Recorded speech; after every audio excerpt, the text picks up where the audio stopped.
Rafael Paeng Nepomuceno, born January 30, 1957. Kilala siya internationally as the greatest bowler in the history of the sport. 15 years old pa lamang si Paeng nang manalo siya sa Philippine Junior Championships. Matapos ang 2 taon, sumali na agad si Paeng sa National Championships at nagkampiyon dito. Nanalo din siya sa sumunod na Philippine Open at sa Asian Championships kung saan nakakuha siya ng isang rare Grand Slam. Taong 1976 nang harapin niya ang World Bowling Cup. Sa pagkakataong ito, muli na namang nagkampiyon ang 19 years old na si Paeng Nepomuceno. At dahil sa kanyang husay sa sport na ito, itinanghal si Paeng bilang youngest athlete who won the World Cup in bowling.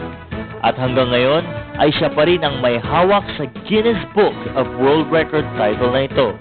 Ngunit hindi lang doon nagtapos ang lahat ng pagsisikap ni Paeng. Sunod-sunod ang mga World Cups na dumating kung saan 6 na beses siyang nanalo sa loob ng 3 dekada. Una sa Tehran, Iran, taong 1976. Pangalawa sa Jakarta, Indonesia, taong 1980. Sinundan noong 1984 sa Las Vegas, Nevada. At 1999 naman sa London, England. Ikalima ang Le Mans, France noong 1992 at pang-anim sa Belfast, Northern Ireland noong 1996. At dahil dyan, muli na namang nabigyan ng Guinness World Record title si Paeng.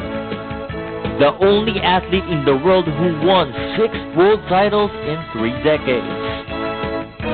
Taong 2002. Ika-4 ng Oktubre nang mapanalunan ni Paeng kasama si RJ Bautista ang gold medal sa bowling doubles event for men and the Asian Games na ginanap sa Busan, South Korea. Si Paeng lamang ang bowler na nakatanggap ng prestigious International Olympic Committee President's Trophy at kauna-unahang naitala sa International Bowling Hall of Fame sa St. Louis, Missouri taong 1993. At noong 1999, itinanghal si Paeng ng Federation International d'Esquilier bilang International Bowling Athlete of the Millennium. Sa isang seremonya na ginanap sa Dubai, isang FIC official ang nagsabi nito tungkol kay Paeng. No international bowling athlete is more deserving of recognition than Paeng. Kasabay nito, siya ay naging Ambassador of Goodwill ng United Nations.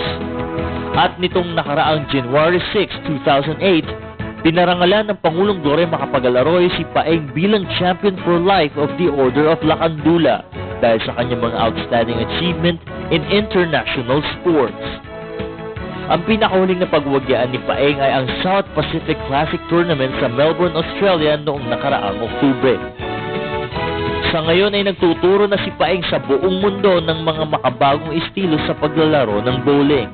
Para sa kanya, lahat ng kanyang mga napagtagumpayan ay hindi magagawa kung walang gabay ng may kapal.